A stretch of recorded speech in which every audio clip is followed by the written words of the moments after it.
¿Te has preguntado cómo encontrar claridad en un mundo tan caótico? ¿O cómo navegar las emociones que a veces parecen un laberinto? En Psicólogos en Confianza, Cecilia y René te invitan a explorar temas de la mente, el corazón y la vida cotidiana, siempre con un enfoque humano, práctico y cercano. Bienvenidos al espacio donde juntos descubrimos nuevas formas de crecer y conectar. Esto es Psicólogos en Confianza. Bienvenidos, bienvenidas a una sesión más de sus Psicólogos en Confianza. Mi nombre es René Buenfil y estoy aquí con mi amiga Cecilia Sarlá. Ambos somos psicólogos y terapeutas.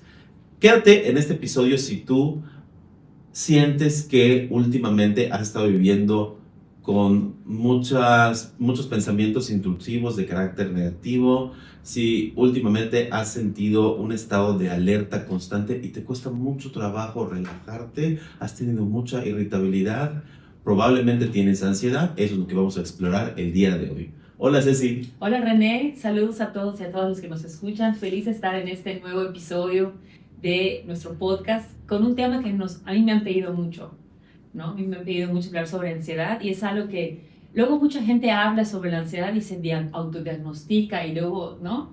Y vamos a como desmenuzar qué es la ansiedad, porque puede ser una emoción que no es mala, que va y viene, o ya un trastorno, ¿no? Es la diferencia cuando es algo más permanente, ¿no? Que te pueden diagnosticar y que se puede, en terapia podemos trabajar los orígenes, los pensamientos, qué está sucediendo con la persona e incluso recibir medicación, o sea, como que es muy amplio, ¿no? Este tema es como muy amplio. Y ya que vamos a hablar de un tema meramente psicológico como en nuestros episodios anteriores, cabe recalcar que la sesión de hoy, el episodio de hoy, no sustituye una práctica psicoterapéutica o el acudir con un terapeuta o con una terapeuta. Simplemente estos son lineamientos y digamos que este episodio de hoy puede ser una invitación a que reflexiones si necesitas acudir a una ayuda de salud mental especializada. Y a partir de este episodio probablemente te puedes dar cuenta y puedes tener algunos elementos de análisis para tomar decisiones al respecto. Totalmente, y comprendernos más, porque muchas veces hay mucho estigma ante este tema, ¿no? Como que no, de pronto puede haber mucha falta de información y las familias de pronto puede ser como, ay hombre, deja de pensar eso, ay hombre, échale ganas, como si fuera fácil, ¿no? Como que, ay, échale ganas, es que no estás poniendo de tu parte, ¿no? A algunos pacientes me refieren esto, ¿no? Que a veces las familias les cuesta como entender y acompañar adecuadamente a las personas que están pasando por este trastorno, ¿no? Y realmente, como con más empatía, con más información, que es lo que buscamos, que pueda haber como esta información para que puedas detectar si requieres apoyo. Y si eres un familiar, puedas tener un poco más de empatía y más herramientas para acompañar a tu familiar. No sé qué piensas, René. Creo que es importante que ya nos vamos a ir hacia definir qué es la ansiedad y a diferenciarla de otras cosas como puede ser el estrés, la presión. Creo que es muy importante este primer punto, Ceci, de pensar que las personas tienen muchos mitos alrededor de la ansiedad o tenemos este tratamiento socialmente de minimizar o de como negar o no validar la emoción que sienten las personas a nuestro alrededor. Con estos comentarios, como dice Ceci, ¿no? En el decir, no es para tanto, se te va a pasar, estás exagerando, o esto no lo deberías de sentir. Entonces, generalmente no tenemos una reacción de empatía ante la ansiedad de otras personas, incluso ante nuestra propia ansiedad. ¿Cómo nos podemos juzgar en episodios de ansiedad y no tratarnos amorosamente y no acompañarnos adecuadamente en esos momentos, ¿no? Y esto hace que al querer como resistir la ansiedad, al querer controlar, porque eso viene de un tema de control, la ansiedad viene de un tema de querer controlar, ¿no? Y cuando queremos como luchar contra eso que estamos sintiendo, empeora. Yo siempre les comento que es como que así dejar que como entre, salga, ¿no? Como transitar esta ansiedad de una forma en que va a pasar, que es muy, aunque es un malestar no agradable, pero realmente no querer como retener, no querer luchar contra eso porque es peor, ¿no? Y también es muy importante el saber por qué es importante definir qué es la ansiedad. Porque como dice el psicólogo estadounidense Kenneth Gergen en su libro Yo Saturado, que ya tiene muchos años, hay consecuencias culturales del discurso del déficit. ¿Qué quiere decir esto?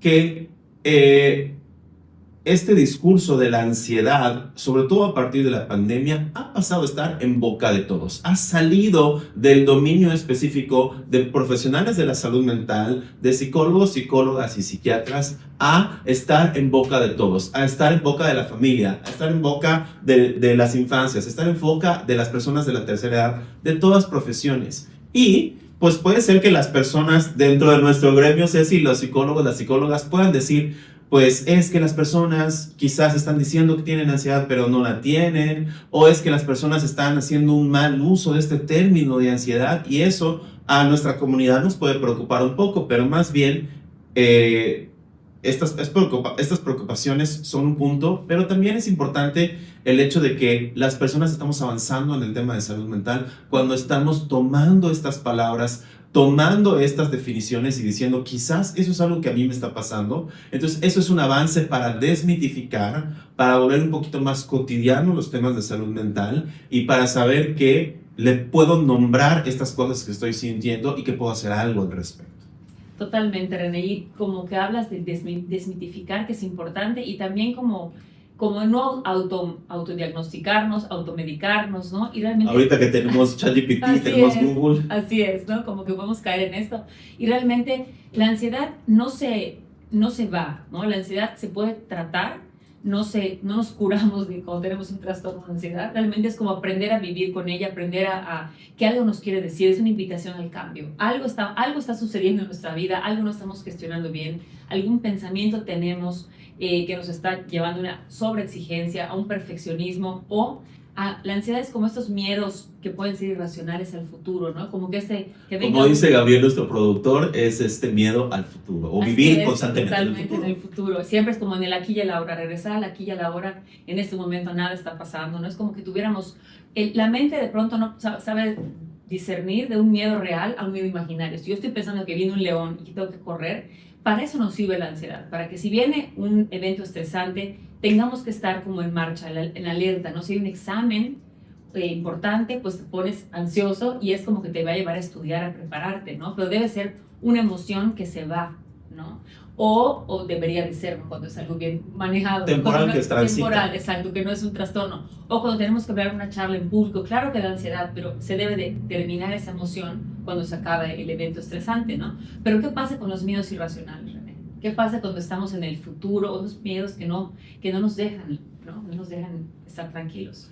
Exacto. Esta parte de los miedos irracionales que podemos tener, que nos generan ansiedad, o sea, pensamientos que nos dirigen hacia un estado de ansiedad, tiene que ver con una parte mental, con una parte cognitiva. Por supuesto que también está la parte emocional y está la parte física, ¿no? Entonces vamos a ir dividiendo estos tres partes que nos llevan a definir la ansiedad. Claro. En la parte de la ansiedad a nivel mental, pues son esos pensamientos que son catastróficos, que son extremos, que son como de apocalipsis, que son claro, muy negativos, que son muy pesimistas. Claro.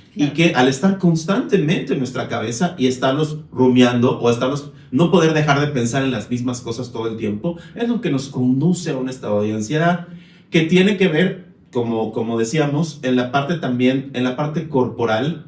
Se activan ciertas partes del cuerpo. La primera parte para detectar si yo tengo ansiedad es en los músculos del cuerpo. El primer lugar del cuerpo donde se manifiesta la ansiedad es en los músculos. ¿En qué sentido? Que los empezamos a contraer, es decir, como a apretar los músculos, pero inconscientemente. No nos damos cuenta y nuestro cuerpo está tenso mucho tiempo durante el día. ¿Y qué es lo que pasa cuando nuestros músculos están tensos sin que nosotros lo querramos conscientemente por mucho tiempo durante el día? Que nuestras venas, que están de este tamaño, cuando yo aprieto mi músculo, mis venas se dilatan o se hacen más chicas. ¿Qué es lo que pasa? Entonces se activa el sistema cardíaco, nuestro corazón tiene que bombear la sangre más rápido, aumenta nuestra presión arterial y eso activa a su vez el sistema respiratorio. Entonces empezamos como a hiperventilar o empezamos a respirar un poco más rápido. O que nos falte el aire, o como que sientes nos que falte el aire, ¿no? Taquicardia. Puede ser entumecimiento, igual a cada persona se le va, hay gente que se marea. Entumecimiento, mareos, sudoración, entonces sensación de perder el control, como que empezamos a sentir que vamos a perder el control, o colitis, ¿no? Gastritis, todo esto puede ser síntomas igual. Todos estos son síntomas físicos que van acompañados de estos pensamientos negativos, pesimistas y pues como muy extremos de algo malo, ¿no? O sentir que vamos a perder el control o sentirnos muy angustiados. O ganas de huir, como de salir corriendo, ¿no? Y en la parte emocional, para definir la ansiedad, la podemos definir como es una mala relación con una emoción en particular, o el no saber manejar una emoción particular, que es la emoción del miedo. La ansiedad está directamente relacionada con la emoción del miedo. Y como yo le explico a las personas que viven con ansiedad, y que yo también de repente también vivo con ansiedad, ¿cómo lo puedo explicar de una manera, usando una metáfora? ¿Por qué me dice René que si yo tengo ansiedad, no sé manejar mi miedo, o tengo una mala relación con mis miedos? Si pensamos que los miedos son como diferentes pelotas, desde las de golf, que son muy chiquititas, pasando por las de béisbol, las de fútbol, que son un poquito más grandes, hasta las pelotas de playa o de yoga, que son muy grandotas, es como si llegaran diferentes miedos a mi vida. Llega un miedo como si fuera una pelota y yo lo veo y digo, uy, yo no quiero sentir este miedo. Entonces, ¿qué es lo que hago? Abro una puerta y lo meto en esa puerta y cierro la puerta, porque no quiero enfrentar ese miedo, no lo quiero sentir. Entonces empiezo a guardar mis miedos, los empiezo a guardar de todos los tamaños, de todos estos tipos de pelotas que pueden haber, de esos diferentes miedos. Algunos son pequeños, otros medianos, otros muy grandes, otros muy fuertes. Los voy guardando, los voy evitando sentir, hasta que llega un momento en el que abro esa puerta donde guardé todos mis miedos y me estallan en la cara. Y eso es un ataque de pánico o un ataque de ansiedad. Que el ataque de pánico, que igual parecido a ansiedad, ¿no? Y si es algo que no es agradable, el ataque de pánico tiene un término, o sea, tiene un tiempo de duración. Aunque es muy desagradable, tiene un tiempo. Entonces podemos sentir como algo muy desagradable, pero es como ser pacientes y como que casi que sentarnos, hacer un checklist de que nos falte el aire, la taquicardia, ¿no? Como que, y la respiración ayuda mucho. Como hacer ejercicios de respiración ayuda muchísimo a la ansiedad, ¿no? Poder como transitar esta emoción y sobre todo buscar ayuda, porque hay que ver qué es lo que me está generando esas como pelotas que dices, René. Qué pensamiento, qué emoción, qué situación en mi vida he tenido antes que me está llevando a esta ansiedad que está ya desproporcionada y que ya puede ser un trastorno. Pensamientos intrusivos, negativos, catastróficos. Y que dentro de la ansiedad igual pueden haber trastorno de ansiedad generalizado, trastorno obsesivo-compulsivo, trastorno de estrés postraumático, ¿no? Todos estos pueden ser derivados de la ansiedad, ¿no? Entonces, como que entender qué me está pasando, qué estoy sintiendo, y que esto es mucho más común de lo que creemos. Específicamente para diagnosticar la ansiedad, la diferencia básica es la duración. O sea, si es algo que es a largo plazo o es un episodio agudo y muy fuerte. La ansiedad que es constante, pero que no es tan aguda, no es tan fuerte, pero que la estoy sintiendo todo el tiempo, es el trastorno de ansiedad generalizada. Y una ansiedad que nos llega de repente, pero que es muy fuerte, muy aguda y que dura poco tiempo, esos son los ataques de pánico. Hay otras divisiones, como bien dice Ceci, pero más bien vamos a identificar qué tipo de ansiedad estamos sintiendo ya a un nivel muy fuerte, ya a un nivel de condición de salud mental, de si es algo que estoy sintiendo generalmente todo el tiempo en un ritmo no tan fuerte, o si es algo que no todo el tiempo estoy sintiendo, pero cuando lo siento muy fuerte, muy agudo. Y la característica principal para saber si yo estoy teniendo ataques de pánico o no, es esa sensación, no solamente como dice Ceci, de falta de control, sino si yo siento que me voy a morir, ese es un ataque de pánico. Exacto. Buenas noticias, de un ataque de pánico nadie se muere, lo sientes como que te vas a morir, claro, pero no te vas a morir porque es algo temporal. Así es. Y también algo importante que está como muy de la mano de la ansiedad es el insomnio, René, ¿no? Cuando dejamos de dormir, y que el no dormir desencadena muchísimas otras cosas más. Por eso es importante que si llevas ya un periodo de tiempo que no puedes dormir bien, buscar ayuda, ¿no? Porque el no dormir realmente desencadena otros trastornos, y es igual una sintomatología de la ansiedad. Muchas veces igual y como estar irritables, ¿no? La ira, el enojo. El enojo, ¿no? Puede ser como estar irritables, igual es otro síntoma de la ansiedad. Y realmente es como no es lo que nos pasa, sino cómo lo enfrentamos, de qué forma yo me estoy haciendo cargo, cuando estoy negándolo, como decía René, metiendo las pelotas en ese closet y no mirando, porque realmente la ansiedad es un regalo, es una oportunidad de ver qué está pasando, ¿no? Y de aprender a transitarlo, y sobre todo que a veces se hereda, ¿no? Muchas veces es heredado, tiene un componente genético, ¿no? También, y en las áreas en las que se va como a enfocar o que lo va a detonar, factores familiares, factores de trabajo o de escuela va a generar, ¿no? Que puede ser como causante de ansiedad. ¿Cómo te puedes dar cuenta que tienes factores de herencia o genéticos? En mi casa, mi mamá siempre me decía, es que tu papá es muy aprensivo, ¿no? Entonces, quizás antes no se usaba la palabra ansiedad, nuestros papás, Claro. nuestros abuelos usaban la palabras como que es una persona aprensiva, ¿no? O eres preocupón. O es una persona súper preocupona. Claro. Pero hoy en día ya entendemos que detrás de esas palabras es probable que haya Claro. una cuestión de ansiedad. Y sobre todo, bueno, al menos a mí que me empezó a suceder en la universidad, yo no tenía idea de qué me estaba pasando. Exacto. Cuando ya entiendes qué te está pasando, ya sabes qué te está pasando, ¿no? Antes como que la gente pues escuchaba y te decían, pues, no, pues, pues échale ganas, ¿no? Pues, no te estreses Eso tanto. pasó, pero pues ya lo Claro. viste, ya estuvo. Ajá, no te exijas tanto, bueno, sí, ¿cómo lo hago, no? Entonces, como que ahora que ya hay más información, ya podemos como estar más conscientes y como entender qué nos está pasando, de dónde viene y qué se puede hacer al respecto. Realmente ayuda mucho a estar como simplemente con esta desinformación o con que estoy quedando loca, estoy quedando loco, voy a morir, ¿no? Es como, Exacto. y entonces genera más ansiedad. El no dormir igual te genera más ansiedad, porque no te duermes, te quieres dormir y te genera más y más ansiedad. Hay más alteración de todos los también, estados. Claro, y también tiene que ver con esta rigidez, o sea, como que el trabajar la flexibilidad es algo que ayuda mucho a la ansiedad, ¿no? Cuando queremos ser perfeccionistas, somos muy rígidos o muy cuadrados, tenemos un pensamiento como esto es lo que debe de ser, ¿no? En estas cuestiones nos impiden estar en paz y por ende estar ansiosos, ¿no? Como trabajar la flexibilidad, evitar la rigidez y siempre como analizar qué estoy sintiendo, qué está pasando conmigo, ¿no? Y también una parte que se trabaja en terapia psicológica, por lo menos desde el enfoque de las prácticas colaborativas y dialógicas, es más allá de esta definición estándar que existe de la ansiedad, es ir definiendo desde junto con tu terapeuta, junto con las personas que están a tu alrededor, es decir, ¿qué es la ansiedad para mí? ¿Cómo se ve la ansiedad en mi caso?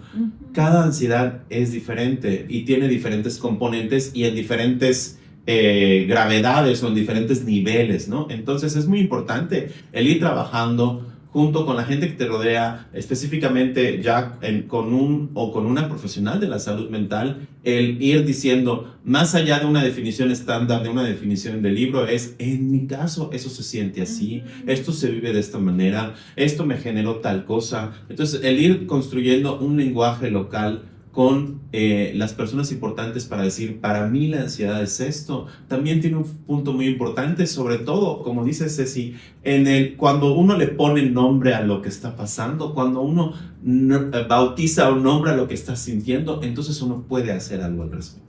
Totalmente, René. Y yo pienso que la ansiedad y la depresión al menos es como el pan de cada día, ¿no? Luego en la consulta, ¿no? Como lo más común, que ya como dices, desde los niños y niñas, adolescentes, adultos, ¿no? Como que hay diferentes exigencias en cada etapa de vida, pero ya debemos desde niños, ¿no? Sí, y ¿por qué? Digo, hay explicaciones sociales y culturales, por lo menos en nuestro medio aquí en Mérida y probablemente en muchos otros contextos sociales y culturales. Pues, ¿por qué hay ansiedad de los niños? Pues por la presión que reciben, por las expectativas que sienten que tienen que cumplir, porque si los estamos llenando de actividades todo el santo día. Así es. Porque, papás ansiosos, ¿no? Si los papás vivimos con ansiedad y no tenemos un buen manejo porque dices, yo puedo solo, yo puedo sola. Y ahí estamos viendo que también nuestros hijos están desarrollando esta ansiedad o no lo estamos viendo. Si yo creo que puedo solo, ¿cómo voy a ver la ansiedad de mis hijos, de mis hijas que están allá y que están absorbiendo que yo no sé manejar bien mis enojos, que yo no sé manejar bien el sueño, que yo no sé manejar bien los miedos y que los niego y los disfrazo? Totalmente. Y no los quiero enfrentar. Y este miedo al futuro que hablábamos, René, esta cosa que no podemos controlar, esas situaciones que salen de nuestro control, ¿no? cuando tenemos eventos en la vida que de pronto nos mueven o nos impactan de alguna forma, ¿no? Que a veces podemos reaccionar con mucha ansiedad ante, por ejemplo, quedarte sin un trabajo. Claro que te va a generar ansiedad, ¿no? Un cambio de ciudad, pero por ejemplo, cuando te vas a una situación que es una ansiedad, que es una emoción, que no es un trastorno, por ejemplo, irte un viaje a una ciudad nueva, pues obviamente te vas a experimentar esta como nervio, ¿no? Como en el estómago puedes experimentarlo, pero te hace estar alerta, te hace estar como previendo situaciones, ¿no? Y ahí es donde empezamos a hablar del espectro, ¿no? O de los niveles, ¿no? Claro. Está desde la tensión, la presión, ¿sí?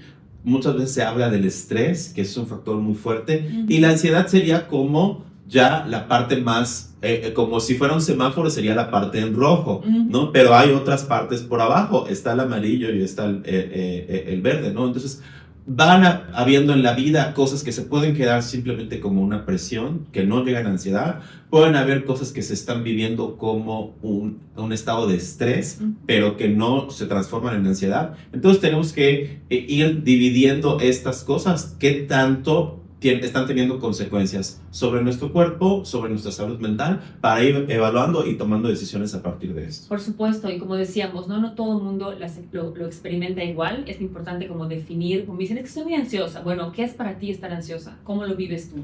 Cuéntame, ¿no? Entonces ya la persona te explica qué está pasando en tu vida. Entonces empiezan a contar y todo lo que me estás diciendo, luego entonces es como la gran causa, ¿no? Pero hablarlo es importante. Yo creo que el primer paso sería, René, no sé qué pienses, como asistir a terapia para poder, pues, trabajar esta ansiedad, obviamente hacer ejercicio, ¿no?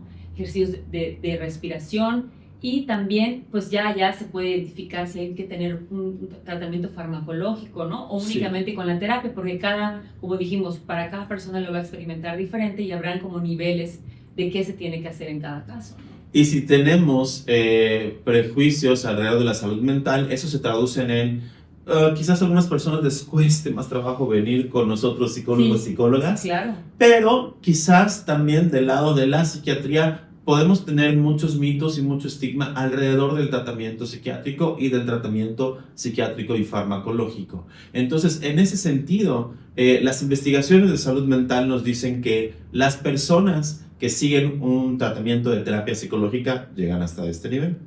Las personas que siguen un tratamiento psiquiátrico llegan hasta este nivel. Porque hay personas que dicen, ¿sabes qué, René? A mí me pasa algo, las drogas son lo de hoy, venga para acá, ¿no? Y que les gusta más el tratamiento más médico. Pero las personas que quieren tener un mejor manejo de su ansiedad y manejarla mejor a lo largo del tiempo, son las personas que tienen un tratamiento psiquiátrico y un tratamiento de terapia psicológica al mismo tiempo. Eso nos ayuda a desarrollar las herramientas a largo plazo. Pero ¿qué pasa, René, cuando les dices a algunos pacientes que tienen que, pues, platicar con algún médico canalizando?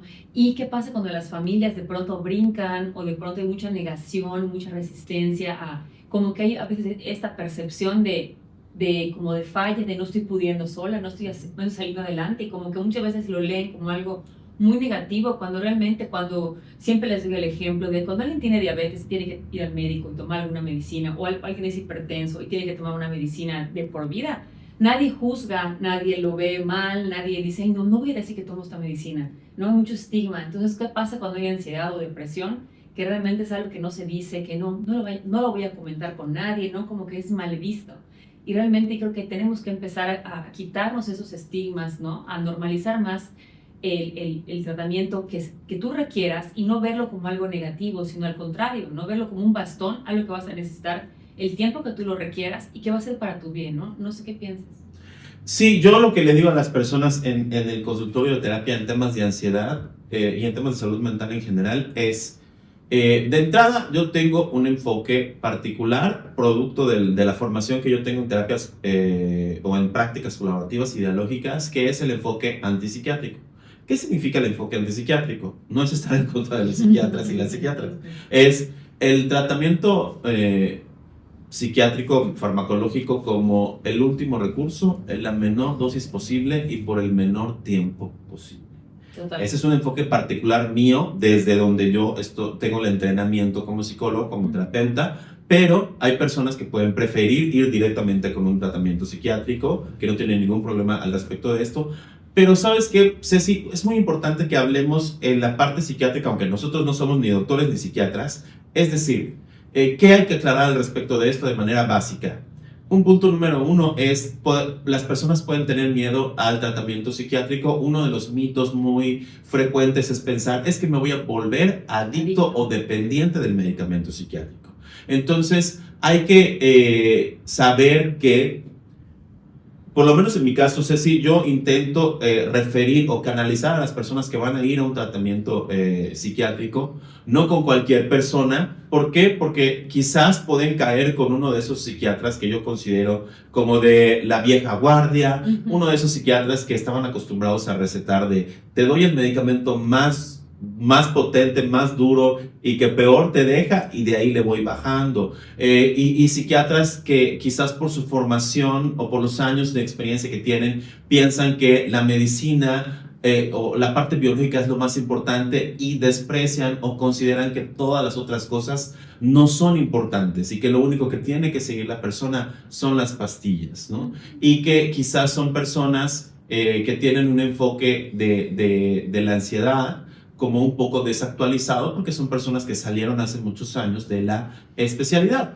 Pero sabemos que, y que recetan medicamentos, por ejemplo, de primera generación, que son medicamentos que tienen ya mucho tiempo. Pero sabemos que hay psiquiatras que han salido hace poco tiempo de la especialidad, que tienen una manera de recetar el tratamiento psiquiátrico al revés. Comenzamos por la dosis mínima, o comenzamos por las drogas menos potentes y le vamos subiendo hasta encontrar el nivel. Es una manera de diagnosticar al revés. Y también que son personas que están mucho más abiertas a entender de una manera holística o multidimensional a las personas y decir, no solamente somos biología, y si tú acudes a meditación, si tú acudes a técnicas de respiración, si tú acudes a terapia psicológica, y si a ti te funciona la meditación, el yoga o pintar o lo que sea, hay psiquiatras que están mucho más abiertos a saber los beneficios que tienen estas otras cosas que no son un tratamiento psiquiátrico, y que tienen también esta flexibilidad en explicar que hay medicamentos de primera, segunda y tercera generación. ¿Por qué? Porque si nos quedamos con estas épocas de los 80s, de los 90s, donde todos los medicamentos psiquiátricos eran muy fuertes, o si tú lo tomabas no podías manejar, no podías vivir, no podías cuidar a nadie, no podías hacer nada, no podías trabajar. Como, claro, inconscientes, sí, claro. Te dejaban muy fuerte. Hoy sabemos que ya hay medicamentos de segunda y de tercera generación, que son los medicamentos que están hechos para personas que tenemos una vida como Ceci, como yo, y que tenemos que cuidar a nuestros hijos, y que tenemos que trabajar, y que tenemos que manejar, y que tenemos que ser activos y productivos. Entonces, definitivamente, muchas de las consultas de los doctores y las doctoras, pues son consultas muy breves, y que no hay este espacio para explicar este tipo de detalles, o que quizás estás yendo con una psiquiatra o con un psiquiatra que no te está explicando mira, te voy a dar este medicamento por esta razón, si lo tomas así es importante porque por ejemplo, si yo te estoy diciendo que este medicamento te lo tomes por un año completo, es porque el medicamento, según el estándar, ¿no? Los médicos no recetan porque sí, porque hay guías y estándares de producto de la investigación. Cuando un medicamento salió,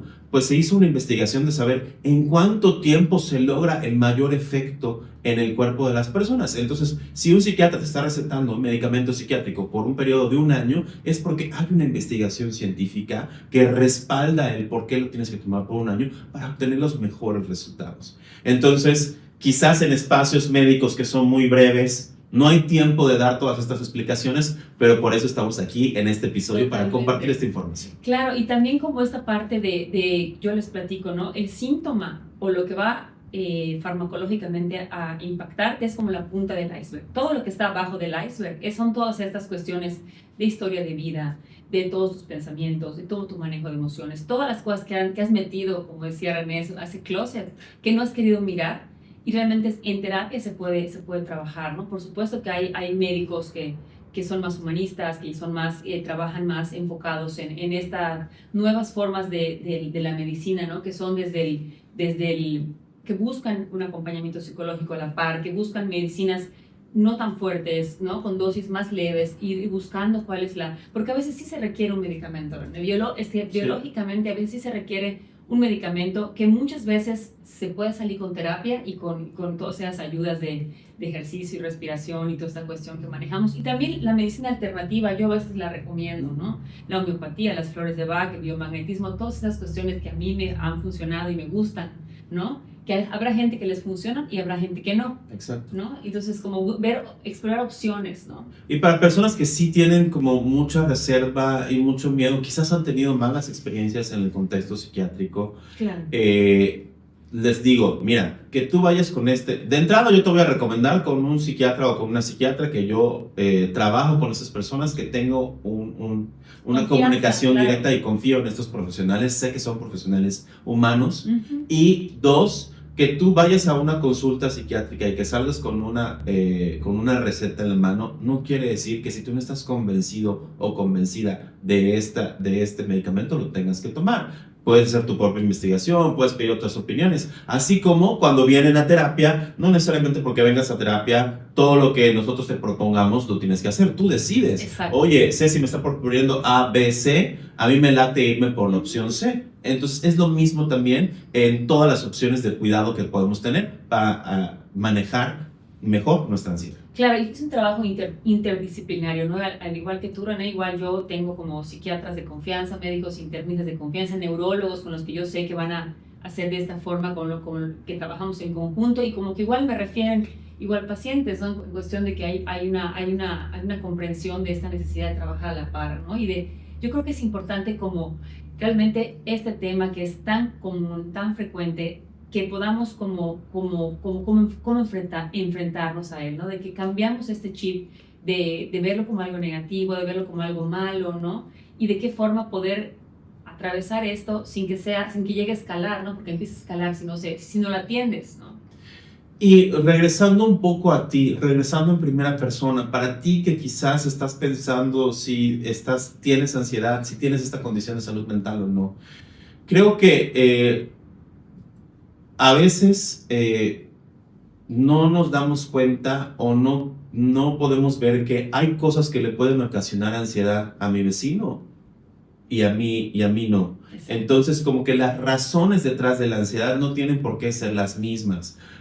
Aunque sabemos que hay maneras de diagnosticar o de llegar a una conclusión de que sí tienes algún tipo específico de ansiedad, pero entendiendo que yo me voy a conectar diferente, que las razones que le ocasionaron estos ataques de pánico a Ceci en su momento, a mí cuando yo empecé a tener ataques de pánico, son otras razones diferentes. Entonces, muchas veces cuando vamos a estas opciones de cuidado de la salud, decimos, ay, mira, a Ceci le funcionó esto, entonces yo voy a hacer lo mismo, ¿no? Exacto. O como mi esposa, que es nutrióloga, ¿no? A tal fulanita le funcionó esta dieta, entonces yo voy a adoptar esa misma dieta, ¿no? Claro. Tendemos a hacer eso de manera natural, pero la mejor opción es el ir teniendo un tratamiento individualizado a la medida y como un traje hecho a la medida, en el cual tú puedas entender y validar ok, esto quizás a mí me está ocasionando ansiedad. Probablemente mi mamá, probablemente mis hijos, probablemente mi pareja,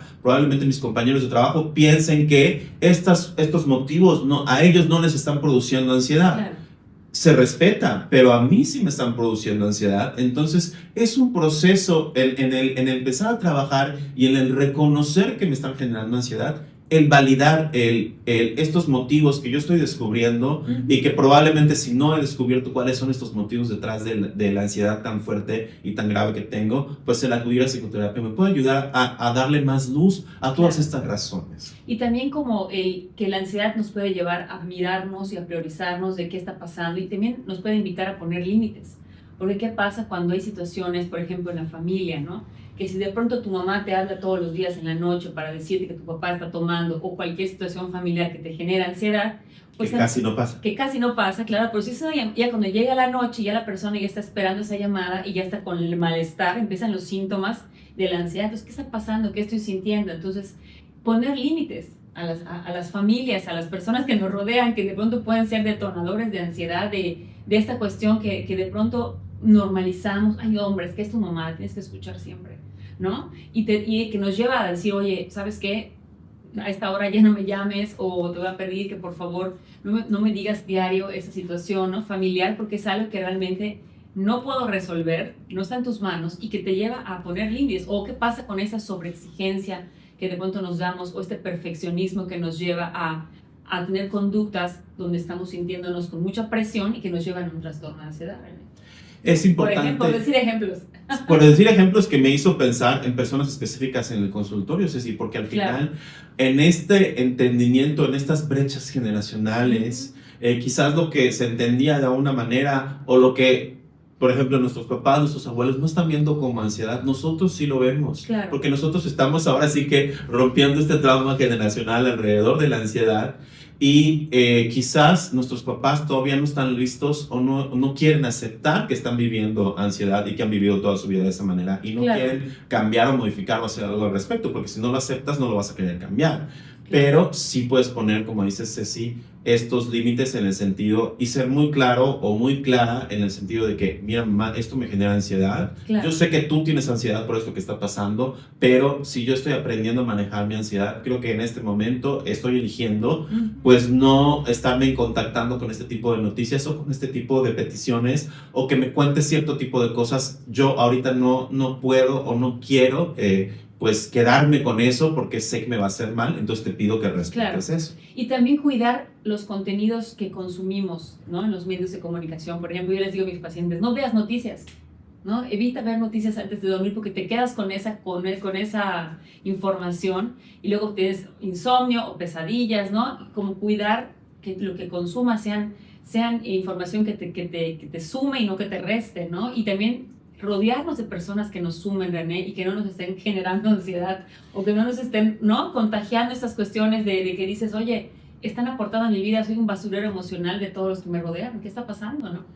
Este es un punto muy importante, Ceci, que desde el enfoque que yo manejo se le llama estos aspectos relacionales de la ansiedad. Exacto. Claro que hay factores como muy internos, muy individuales, muy personales que nos pueden estar produciendo ansiedad, pero también hay factores relacionales, desde la relación conmigo mismo, conmigo misma, hasta la relación con otras personas. Y no es la persona la que me está produciendo ansiedad, sino es la relación que tengo con esta persona, ¿no? Como decías en tu ejemplo, Ceci, es que no es que mi mamá me está dando ansiedad, no, es que la relación que tengo con mi mamá, y que mi mamá está acostumbrada a contarme, o a que yo sea como que un hombro para llorar o para contarme ese tipo de cosas, y ella está acostumbrada a hacer eso. Claro. Yo que hoy me estoy dando cuenta que eso es un factor que me está detonando o que me está agravando, me está dificultando manejar mejor mi ansiedad, entonces estoy decidiendo pues recolocar o cambiar, transformar esta relación para que pues no me esté ocasionando estos fuertes pensamientos de que yo tengo que hacer algo, o de que es mi culpa, o de que es mi responsabilidad, claro, cuando en realidad no lo es. Entonces es importante todas estas distintas versiones, y el saber si yo estoy decidiendo enfrentar mi ansiedad, si estoy yendo a terapia psicológica y si estoy tomando decisiones al respecto, eso no obliga a los demás a cambiar, claro, eso no obliga a los demás a entender qué es la ansiedad, eso no obliga a los demás a querer modificar la relación conmigo, pero yo sí tengo que empezar a modificar mis relaciones con las demás personas, sobre todo cuando son relaciones, como dices, Ceci, como de basurero emocional. Es como decir, las personas están obteniendo más y yo no estoy obteniendo, yo solo estoy obteniendo más ansiedad, y la otra persona se está desahogando. O sea, es como que evaluar la reciprocidad en la relación, evaluar la responsabilidad emocional en la relación, incluso aunque sean relaciones muy cercanas, como puede ser nuestra familia, nuestros compañeros de trabajo, etc. Sí, claro, y dejar de normalizar sentirnos mal. No es normal que no duermas, no es normal que siempre tengas gastritis, no es normal que siempre estés así, que te falte el aire, no es normal vivir así, ¿no? Y dejemos de normalizar eso, y hagámonos cargo, y tomémonos la responsabilidad de nuestra salud mental, es decir, ¿qué puedo hacer al respecto? ¿Qué tengo que hacer para sentirme bien, no? Y realmente, como en esto que decías, René, de los límites que tenemos que poner, como realmente también a nosotros mismos, porque tenemos que parar esos pensamientos, hacer Que probablemente es lo más difícil, por lo menos en mi experiencia, claro, lo más difícil es eso, parar mis propios pensamientos. No estar como dándonos vuelo en todos los escenarios catastróficos, de todo lo negativo que podría suceder, ¿no? Y como cambiar ese pensamiento negativo a uno positivo. Es decir, si estoy pensando que mañana va a suceder una catástrofe cancelado, de pronto cambiarlo por algo que, como regresar al... nada está pasando, en el aquí y el ahora nada está pasando, y tener como esta confianza de que lo que suceda, voy a tener todas las herramientas y lo voy a resolver de alguna forma. Y porque sobre todo, Ceci, de repente, como dices esto de las noticias o de muchas cosas, como claro, que al final entonces estoy viendo, prendo la televisión y o en las redes sociales estoy viendo que Trump puso sus aranceles o cosas así por el estilo y que me están generando ansiedad. Bueno, entonces quizás necesito esta dieta tecnológica, ¿no? Y tomarme un break o utilizar las noticias o utilizar las redes sociales como de fuentes que no sean tan alarmistas, ¿no? O de fuentes que sean información como más objetiva o un poco menos extrema, ¿no? No es una invitación a desinformarnos, pero sí a saber si estoy detectando que hay ciertas cosas que me van a confirmar, pero mira, porque está pasando esto en un nivel político, económico, entonces me confirman mi idea negativa, mi idea catastrófica, mi idea de que, ay, entonces esto está terrible. Entonces, pues sí, yo me estoy dando cuenta que lo que estoy consumiendo en redes, lo que estoy consumiendo en información, me está perjudicando. Y de ahí la importancia de la dieta tecnológica. Claro, y también de identificar cuáles son esos botones que se activan, que me detonan la ansiedad. O sea, identificar qué en mi día a día, qué personas, situaciones, qué pensamientos, qué momentos son los que se detonan mi ansiedad. Quizás el querer hacer todo, el no delegar, quizás el querer partirte en 30 pedazos, cuando no nos podemos partir en 30 pedazos, ¿no? Cuando no queremos... Y ni siquiera sería útil. No, por supuesto. O cuando queremos ser ultra perfectos en todo lo que hacemos, nadie es perfecto, ¿no, René? Con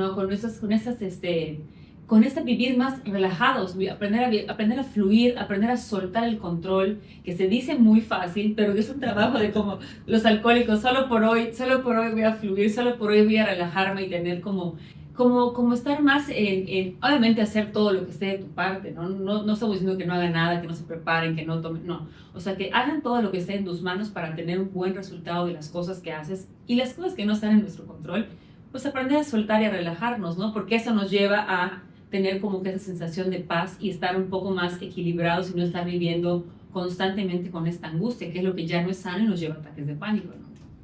Sí, y también un punto muy importante tiene que ver con mi tipo de personalidad.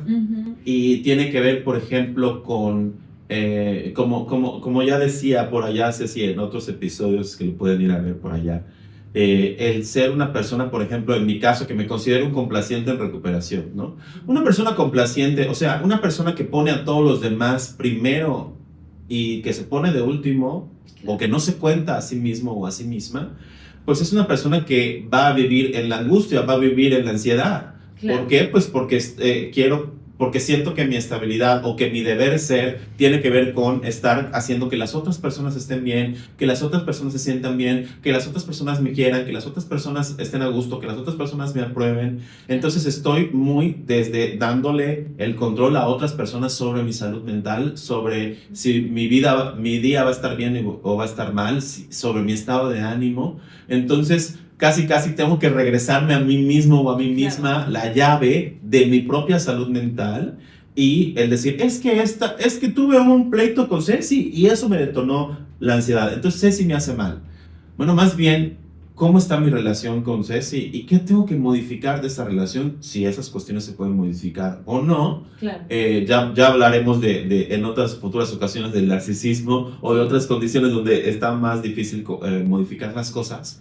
Pero en general es más que es una persona que me está detonando, también tengo que evaluar el aspecto relacional. ¿Qué de esta relación tiene que modificarse? ¿Qué de esta relación tiene que cambiar, aunque la otra persona esté acostumbrada a ello? Y probablemente yo también estoy acostumbrado o acostumbrada a este tipo de interacciones. Claro, que si hoy me doy, claro, yo los permito porque han sido familiares o han sido la única manera en la que sé relacionarme, por ejemplo, con Ceci, pero yo puedo decir, Ceci, esto me está ocasionando ansiedad, esto me deja pensando, me deja preocupado, y podemos hacer cosas para que nuestra relación mejore y decir, no, René, la verdad es que no iba por allá el asunto, y la neta, la próxima vez me lo dices, y por supuesto que podemos cambiarlo, por supuesto que es algo que podemos modificar, somos amigos, y por supuesto que yo quiero y estoy dispuesta a que esto no sea así. Por supuesto, y eso que decía René de poner todas las necesidades de los demás antes que las mías, por supuesto que eso va a llevar a estados de ansiedad, ¿no? El estar muy pendientes de todos los demás y donde te olvidas de ti mismo, ¿no? Me encantó esta nueva película de Disney, se la recomiendo mucho a los que no hayan visto, Intensamente 2, donde ya sale un personaje que queda muy gráfico para los adolescentes, incluso para los adultos también, nos queda muy claro cómo la ansiedad funciona, cómo el querer tener el control, cómo el querer abarcar todo, cómo esa perfección y cómo te empiezas a tropezar tú misma, contigo misma, por querer lograr esas metas que no estás haciendo como, bueno, vamos a respirar, de qué forma puedo actuar con más claridad mental y llevando desde la ansiedad, de cómo hay la escena en la que está la ansiedad girando, que empieza la niña a colapsar literalmente. Sí. Realmente es como muy gráfico de cómo la ansiedad actúa, que no es para tenerle miedo, sino es como empezar a ser amigos de la ansiedad, empezar a escuchar esta ansiedad, ¿qué me quiere decir? ¿Qué tengo que cambiar en mi vida? ¿No? ¿Qué tengo que enfrentarme de manera diferente? Y otra manera en la cual vamos evaluando la ansiedad, de manera personal, cuando yo empecé a tener ataques de pánico, así fue cuando estuve probando mis límites, ¿no? Entonces, tenía muchas cuestiones laborales, muchas cuestiones personales, muchas cuestiones familiares, de pareja, etcétera, y cuando llegó un momento en el cual adquirí demasiados compromisos, fue cuando, pues obviamente, la manifestación que tuvo mi cuerpo, el decir, necesitas soltar cosas, es a partir de empezar a tener ataques de pánico, ¿no? Entonces, a partir de eso, pues tuve que tomar decisiones alrededor de mis propios límites y decir, yo siento que puedo con todo, pero la verdad, hoy me doy cuenta que no puedo con todo y que no le debería haber dicho sí a muchas cosas y que debo reconocer que no puedo con tantas cosas. Entonces, empecé a soltar algunas actividades de que yo me había saturado demasiado en mi agenda. Entonces, a partir de eso pude empezar, y obviamente con la ayuda de la terapia y de otros tipos de ayudas, como empezar a trabajar mucho mejor en, yo tengo que empezar a reconocer cuáles son mis límites. Por ejemplo, tengo otra persona que está en terapia y que decía, bueno, yo sé que ciertas condiciones de mi trabajo, si yo hago estas cosas en mi trabajo, me voy a saturar y probablemente voy a tener un ataque de pánico. Entonces yo sé que aunque quizás antes era lo usual dentro de mi chamba, yo hacer A, B, C y ciertas cosas, hoy en día sé que las puedo hacer hasta determinado punto. Claro. Porque ya pasándome más de eso, quizás en el pasado lo podía hacer, pero hoy ya sé que esto tiene que cambiar y mi relación conmigo mismo o conmigo misma y mi relación con mi trabajo tiene que cambiar para reconocer mis propios límites. Por supuesto, y aquí es donde vienen las elecciones, toma de elecciones diferentes hacia qué ayudarme y no meterme el pie yo solito, ¿no? Y en esto que mencionas de la ansiedad de cómo tomar decisiones y cómo priorizarnos y no estar como abarcando, también pienso en esto cuando hay expectativas de los padres sobre lo que ahora sí, lo que esperan de nuestra conducta, lo que esperan de nosotros como hijos. Lo que callamos los hijos, las hijas, les hijes. Sí, totalmente, ¿no? Y cuando es como tú quieres algo para tu vida, pero los papás esperan ciertas carreras o tipos de vida, estilos de vida, lo que fuera, y tú te sales de esas peticiones de los padres, eso puede generar mucha ansiedad y como que aprender a tomar tus propias decisiones como adulto y decidir qué quieres para ti puede ser igual un reto y puede generar mucha ansiedad, ¿no? Y porque a veces decimos este tipo de frases, probablemente yo también las he dicho, de que, bueno, si tienes miedo, hazlo con miedo. Se dice fácil. Se dice fácil, claro. Pero la neta es que es muy complicado y para nosotros que vivimos con ansiedad, pues es más difícil. Pero también hay un punto muy importante para evaluar y que en terapia evaluamos, es la parte de los estilos de afrontamiento. Cada vez en psicología hablamos más de estilos de afrontamiento que son, llámese, los podemos dividir en resumidas cuentas en dos tipos de estilos de afrontamiento, los saludables y los no saludables. Y les voy a poner un ejemplo muy sencillo. Hay personas que entre la ansiedad, altos niveles de estrés, tensión o lo que sea, fuman, ¿no? Como en su momento yo fumé, pues muchos años, mientras estudiábamos juntos, Ceci de la Marista, lo primero que hacía en las mañanas era prender un cigarro. Pero, ¿qué es lo que relaja de fumar para las personas que viven con ansiedad? Lo que relaja de fumar no es el cigarro en sí, es hacer esto. ¿Y qué es eso? Es una respiración profunda. Entonces no es el cigarro el que me está tranquilizando, sino son esas respiraciones profundas seguidas que hago al fumar, porque me tengo que gastar el cigarro. Entonces son varias respiraciones profundas. Eso es lo que va tranquilizando mi sistema nervioso, más que el cigarro en sí. Claro. O también comer por ansiedad, ¿no? Cuando empiezas a sentir mucha ansiedad y como que el comer te calma transitoriamente, pero te sientes peor, ¿no? Porque te haces daño, porque luego te sientes muy lleno, o cuando comes sin parar porque estás sintiendo mucha ansiedad, o sea, o gente que puede ser el alcohol, o como dices, de pronto puede ser como acceso a las drogas, muchas situaciones que nos hacen daño por no buscar la forma más sana o más amorosa, amigable, como le quieras llamar, para poder controlar, corregir, transitar mejor esta ansiedad, poder sentirte bien, pues, y no sea de las formas como el alcohol, o como el cigarro, o como la comida, de pronto que puede ser, ¿no? Como este pacificador temporal que luego al final te sientes peor, ¿no?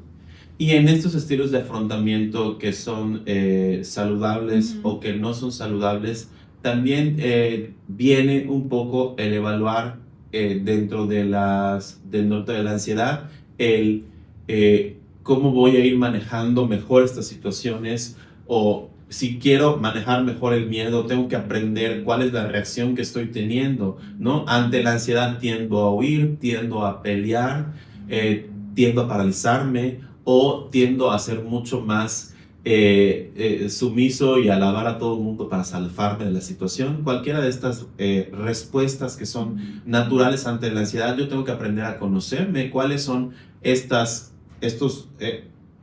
respuestas que yo tengo naturales ante la ansiedad, y si yo las quiero modificar, ¿qué es lo que tengo que hacer para modificarlas? Exacto, totalmente, ser más conscientes y realmente como esta invitación a no dejarlo pasar, ¿no? La negación es el primer síntoma, cuando no queremos ser, no queremos como enfrentar a esto que nos está pasando. Realmente es importante como el buscar ayuda y el estar como mirándonos y priorizándonos, o sea, como la gran invitación realmente. Oye, se nos ha ido el tiempo como siempre y estas charlas podrían durar mucho más programas, mucho más capítulos, pero qué importante como profundizar este tema realmente.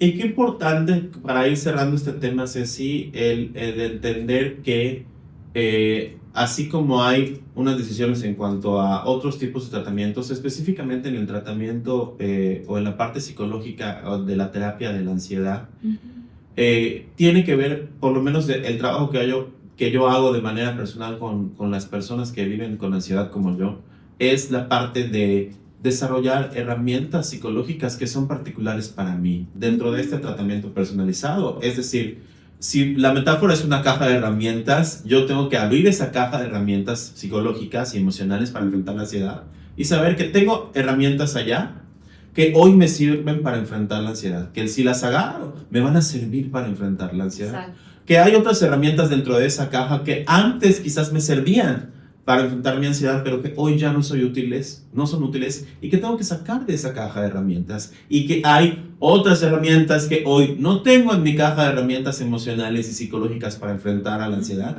y que tengo que empezar a explorar para empezar a meter nuevas herramientas, porque sé que también son útiles y que me van a ayudar para diseñar esta caja que es personalizada, que solo me sirve a mí, y porque hay cosas que diferentes, por ejemplo, decir, para una persona pintar le ayuda, le distrae, le sirve mucho, pero quizás para mí no es eso. Pero bueno, eso no quiere decir que no voy a buscar otras herramientas hasta encontrar esa serie de herramientas que el incorporarlas a mi rutina, el incorporarlas a mi vida diaria, me va a servir para tener una mejor relación con mi ansiedad. Totalmente, y permitirnos de pronto no estar bien, no siempre podemos estar perfectos, no siempre podemos tener todo bajo control, ¿no? Permitirnos aceptar que no siempre podemos estar bien y encontrar, como dices, cuáles son las herramientas que me hacen bien, que puede ser que en el pasado me hayan servido otras herramientas, pero que en mi yo del presente me sirven otras, ¿no?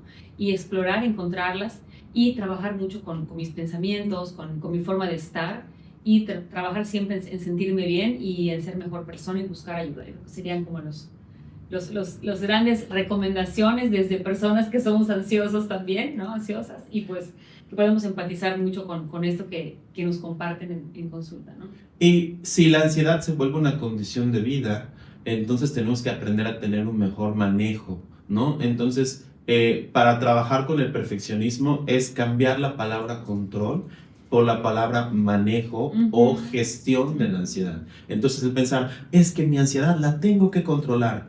Exacto. Creo que eso es un poquito problemático de pensar a nivel cognitivo. Es un objetivo que no vamos a lograr porque la ansiedad no la vamos a controlar, pero sí el desarrollar herramientas para manejar mi ansiedad mejor, gestionar mejor mi ansiedad y en resumidas cuentas tener una mejor relación con mi ansiedad que tiene que ver con uno mismo y que tiene que ver con lo que decía Ceci, el verla más bien como una señal de mi cuerpo que me está diciendo una información que yo tengo que pues prepararme para digerir, para evaluar esta información y para trabajar sobre esta información.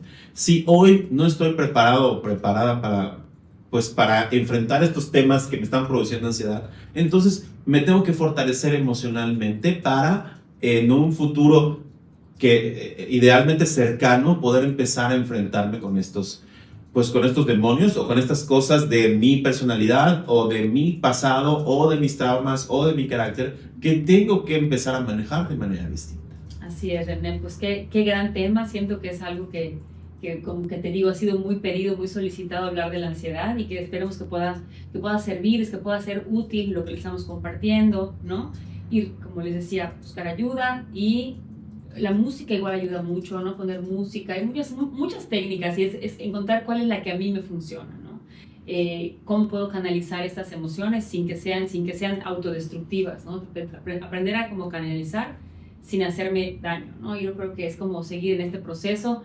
Nos vemos pronto en el siguiente capítulo, no se lo pierdan. Los demás que tenemos en el podcast, tenemos ya infidelidad, tenemos el Día de la Mujer, tenemos estereotipos de belleza, tenemos uno de la Navidad y los parientes tóxicos y ahorita de ansiedad y próximamente narcisismo, ¿verdad? Exacto, nos vamos a ir para esos temas. Nos pueden seguir en nuestras redes en @psicólogos en confianza y somos Psicólogos en Confianza Meet, el podcast, ya sea en Instagram. Gracias a todos los que lo siguen en la cuenta de Instagram. Si no, les invito por favor ahorita a darle seguir y también pues estos episodios que están aquí en YouTube, por favor active la campanita para que reciban la notificación apenas llegue un nuevo episodio y también nos pueden buscar de manera individual como psicólogos en arroba psic-Ceci Sarla y en @rbuenfilpsicoterapia. Y si quieren ustedes una asesoría un poquito más personalizada, si quieren servicios de terapia o incluso el decir, necesito que me canalicen con alguna otra persona, con algún otro profesional, o me está pasando esto con mi profesional de la salud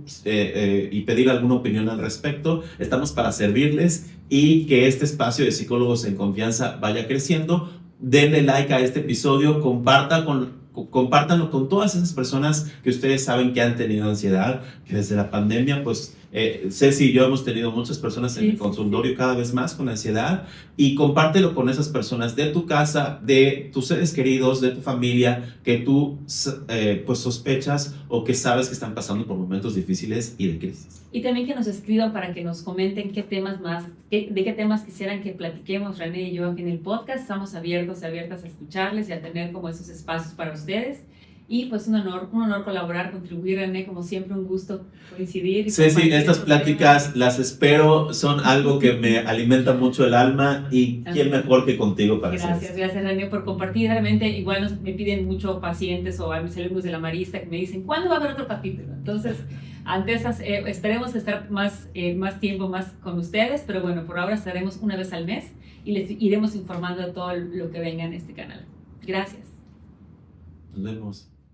El contenido de Psicólogos en Confianza tiene fines exclusivamente informativos y educativos. Las conversaciones, opiniones y temas tratados en este programa no sustituyen en ningún caso la terapia psicológica, el diagnóstico clínico, ni la orientación profesional personalizada. Si estás atravesando una situación que afecta tu bienestar emocional o mental, te recomendamos acudir con un profesional de la salud mental calificado para recibir la atención adecuada. Recuerda, cada caso es único y solo un especialista puede brindarte la ayuda que necesitas.